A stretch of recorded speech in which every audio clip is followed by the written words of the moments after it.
Alice's Adventures in Wonderland. Chapter 7. A Mad Tea Party. There was a table set out under a tree in front of the house, and the March Hare and the Hatter were having tea at it. A dormouse was sitting between them, fast asleep, and the other two were using it as a cushion, resting their elbows on it and talking over its head. Very uncomfortable for the dormouse, thought Alice. Only, as it's asleep, I suppose it doesn't mind. The table was a large one, but the three were all crowded together at one corner of it. "No room! No room!" they cried out when they saw Alice coming. "There's plenty of room," said Alice indignantly, and she sat down in a large armchair at one end of the table. "Have some wine," the March Hare said in an encouraging tone. Alice looked all round the table, but there was nothing on it but tea. "I don't see any wine," she remarked. "There isn't any," said the March Hare. "Then it wasn't very civil of you to offer it," said Alice angrily. "It wasn't very civil of you to sit down without being invited," said the March Hare. "I didn't know it was your table," said Alice. "It's laid for a great many more than three." "Your hair wants cutting," said the Hatter. He had been looking at Alice for some time with great curiosity, and this was his first speech. "You should learn not to make personal remarks," Alice said with some severity. "It's very rude." The Hatter opened his eyes very wide on hearing this, but all he said was, "Why is a raven like a writing desk?" "Come, we shall have some fun now," thought Alice. "I'm glad they've begun asking riddles. I believe I can guess that," she added aloud. "Do you mean that you think you can find out the answer to it?" said the March Hare. "Exactly so," said Alice. "Then you should say what you mean," the March Hare went on. "I do," Alice hastily replied. At least I mean what I say. That's the same thing, you know." "Not the same thing a bit," said the Hatter. "You might as well just say, 'I see what I eat is the same thing as I eat what I see.'" "You might as well just say," added the March Hare, "that I like what I get is the same thing as I get what I like." "You might as well just say," added the Dormouse, who seemed to be talking in his sleep, "that I breathe when I sleep is the same thing as I sleep when I breathe." "It is the same thing with you," said the Hatter. And here the conversation dropped, and the party sat silent for a minute, while Alice thought over all she could remember about ravens and writing desks, which wasn't much. The Hatter was the first to break the silence. "What day of the month is it?" he said, turning to Alice. He had taken his watch out of his pocket and was looking at it uneasily, shaking it every now and then and holding it to his ear. Alice considered a little and then said, "The 4th. "2 days wrong," sighed the Hatter. "I told you butter wouldn't suit the works," he added, looking angrily at the March Hare. "It was the best butter," the March Hare meekly replied. "Yes, but some crumbs must have got in it as well," the Hatter grumbled. "You shouldn't have put it in with a bread knife." The March Hare took the watch and looked at it gloomily. Then he dipped it into his cup of tea and looked at it again. But he could think of nothing better to say than his first remark. It was the best butter, you know. Alice had been looking over his shoulder with some curiosity. What a funny watch, she remarked. It tells the day of the month and doesn't tell what o'clock it is. Why should it? Muttered the Hatter. Does your watch tell you what year it is? Of course not, Alice replied very readily. But that's because it stays the same year for such a long time together. Which is the same case with mine, said the Hatter. Alice felt dreadfully puzzled. The Hatter's remark seemed to have no sort of meaning in it, and yet it was certainly English. I don't quite understand you, she said, as politely as she could. The Dormouse is asleep again, said the Hatter, and he poured a little hot tea upon its nose. The Dormouse shook its head impatiently and said, without opening its eyes, Of course. Just what I was going to remark myself. Have you guessed the riddle yet? The Hatter said, turning to Alice again. No, I give it up, Alice replied. What's the answer? I haven't the slightest idea, said the Hatter. Nor I, said the March Hare. Alice sighed wearily. I think you might do something better with the time, she said, than waste it in asking riddles that have no answers. If you knew time as well as I do, said the Hatter, you wouldn't talk about wasting it. It's him. I don't know what you mean, said Alice. Of course you don't, the Hatter said, tossing his head contemptuously. I dare say you never even spoke to time. Perhaps not, Alice cautiously replied. But I know I have to beat time when I learn music. Ah, that accounts for it, said the Hatter. He won't stand beating. Now, if you only kept on good terms with him, he'd do almost anything you liked with the clock. For instance, suppose it were 9 o'clock in the morning, just time to begin lessons. You'd only have to whisper a hint to time, and round goes the clock in a twinkling. 1:30. Time for dinner! I only wish it was, the March Hare said to itself in a whisper. That would be grand, certainly, said Alice thoughtfully. But then, I should be hungry for it, you know.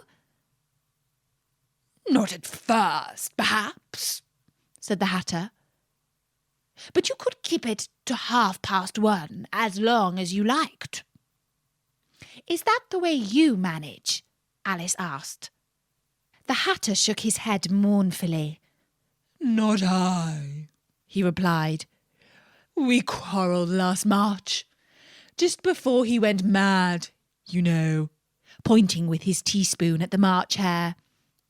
It was at the great concert given by the Queen of Hearts, and I had to sing, Twinkle, twinkle, little bat, how I wonder where you're at. You know the song, perhaps? I've heard something like it, said Alice. It goes on, you know, the Hatter continued, in this way. Up above the world you fly, like a tea tray in the sky. Twinkle, twinkle. Here the Dormouse shook itself and began singing in its sleep. Twinkle, twinkle, twinkle, twinkle. and went on so long that they had to pinch it to make it stop. "Well, I'd hardly finished the first verse," said the Hatter, when the Queen jumped up and bawled out, "He's murdering the time! Off with his head!" "How dreadfully savage!" exclaimed Alice. "And ever since that," the Hatter went on in a mournful tone, "he won't do a thing I ask. It's always 6 o'clock now." A bright idea came into Alice's head. "Is that the reason why so many tea things are put out here?" she asked. "Yes, that's it," said the Hatter with a sigh. "It's always tea time, and we've no time to wash things between whiles." "Then you keep moving around, I suppose?" said Alice. "Exactly so," said the Hatter. "As the things get used up." "But what happens when you come to the beginning again?" Alice ventured to ask. "Suppose we change the subject," the March Hare interrupted, yawning. "I'm getting tired of this. I vote the young lady telleth a story." "I'm afraid I don't know one," said Alice, rather alarmed at the proposal. "Then the Dormouse shall," they both cried. "Wake up the Dormouse!" And they pinched it on both sides at once. The Dormouse slowly opened his eyes. "I wasn't asleep," he said in a hoarse, feeble voice. "I heard every word you fellows were saying." "Tell us a story," said the March Hare. "Yes, please do," pleaded Alice. "And be quick about it," added the Hatter, "or you'll be asleep again before it's done." "Well, once upon a time there were 3 little sisters," the Dormouse began in a great hurry. "Their names were Alice, Lacey, and Tilly, and they lived at the bottom of a well." "What did they live on?" said Alice, who always took a great interest in questions of eating and drinking. "They lived on treacle," said the Dormouse, after thinking a minute or two. "They couldn't have done that, you know," Alice gently remarked. "They'd have been ill." "So they were," said the Dormouse. "Very ill." Alice tried to fancy to herself what such an extraordinary way of living would be like, but it puzzled her too much, and so she went on, "But why did they live at the bottom of a well?" "Take some more tea," the March Hare said to Alice, very earnestly. "I've had nothing yet," Alice replied in an offended tone, "so I can't take more." "You mean you can't take less," said the Hatter. "It's very easy to take more than nothing." "Nobody asked your opinion," said Alice. "Who's making personal remarks now?" the Hatter asked triumphantly. Alice did not know quite what to say to this, so she helped herself to tea and bread and butter, and then turned to the Dormouse and repeated her question. "Why did they live at the bottom of a well?" The Dormouse again took a minute or two to think about it, and then said, "It was a treacle well." "There's no such thing!" Alice was beginning to get very angry, but the Hatter and the March Hare went, "Shh!" and the Dormouse sulkily remarked, "If you can't be civil, you'd better finish the story yourself." "No, please go on. I won't interrupt again. I dare say there may be one." "One indeed," said the Dormouse indignantly. However, he consented to go on. And so, these three little sisters, they were learning to draw, you know. What did they draw? Said Alice, quite forgetting her promise. Treacle, said the Dormouse, without considering at all this time. I want a clean cup, interrupted the Hatter. Let's all move one place on. He moved on as he spoke, and the Dormouse followed him. The March Hare moved into the Dormouse's place, and Alice rather unwillingly took the place of the March Hare. The Hatter was the only one who got any advantage from the change, and Alice was a good deal worse off than before, as the March Hare had just upset the milk jug into his plate. Alice did not wish to offend the Dormouse again, so she began very cautiously. "But I don't understand. Where did they draw the treacle from?" "You can draw water out of a water well," said the Hatter.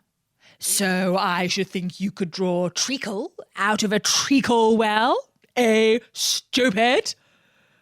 "But they were in the well," Alice said to the Dormouse, not choosing to notice this last remark.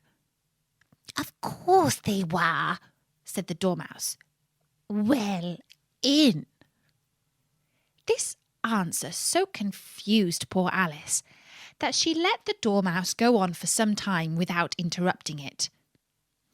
"They were learning to draw," the Dormouse went on, yawning and rubbing its eyes, for it was getting very sleepy. "And they drew all manner of things. Everything that begins with M." "Why with an M?" said Alice. "Why not?" said the March Hare. Alice was silent. The Dormouse had closed its eyes by this time and was going off into a doze, but on being pinched by the Hatter it woke up again with a little shriek and went on, "That begins with an M, such as mouse traps and the moon and memory and muchness. You know, you say things are much of a muchness. Did you ever see such a thing as drawing of a muchness?" "Really, now you ask me," said Alice, very much confused. "I don't think—" "Then you shouldn't talk," said the Hatter. This piece of rudeness was more than Alice could bear. She got up in great disgust and walked off. The Dormouse fell asleep instantly, and neither of the others took the least notice of her going, though she looked back once or twice, half hoping that they would call after her. The last time she saw them, they were trying to put the Dormouse into the teapot. "At any rate, I'll never go there again," said Alice as she picked her way through the wood. "It's the stupidest tea party I ever was at in all my life." Just as she said this, she noticed that one of the trees had a door leading right into it. "That's very curious," she thought. "But everything's curious today. I think I may as well go in it at once." And in she went. Once more she found herself in the long hall and close to the little glass table. "Now I'll manage better this time," she said to herself, and began by taking the little golden key and unlocking the door that led into the garden. Then she went to work nibbling at the mushroom. She had kept a piece of it in her pocket, till she was about a foot high. Then she went down the little passage, and then she found herself at last in the beautiful garden, among the bright flower beds and the cool fountains. And that was the 7th chapter of Alice's Adventures in Wonderland. I'll be back at storynori.com soon with another chapter. So until then, from me, Natasha, bye-bye!